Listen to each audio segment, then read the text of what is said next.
এরকম একটা জীবনের মধ্যে দিয়ে যাচ্ছে না আমরা। মাঝে মাঝে ভাবি, মেয়ে হয়ে জন্মানোটা কি এতই বড় অপরাধ যে পদে পদে শুনতে হয় এটা করা যাবে না, ওটা করা যাবে না, তুমি মেয়ে, তোমাকে এই কাজ করতে হবে, ওই কাজ করতে হবে, ওইভাবে বসা যাবে না, এভাবে খাওয়া যাবে না, ওইভাবে চলা যাবে না। এত কিছু সহ্য করার পরেও মেয়েরা মুখে একটা আলগা হাসি ঝুলিয়ে রেখে সারাটা জীবন পার করে দেয়।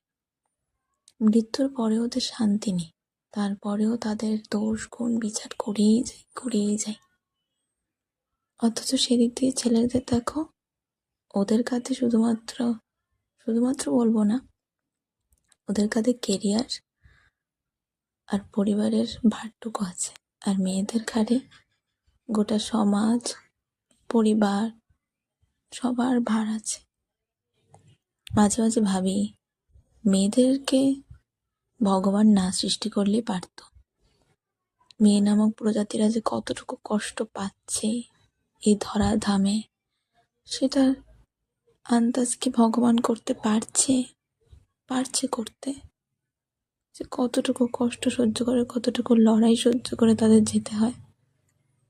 নিজের বাবার ঘরের লড়াই, পড়াশোনা চালিয়ে নিজের পায়ে নিজে দাঁড়ানোর, নিজের শ্বশুর বাড়ি থেকেও লড়াই, একটা নতুন পরিবেশে টিকে থাকার।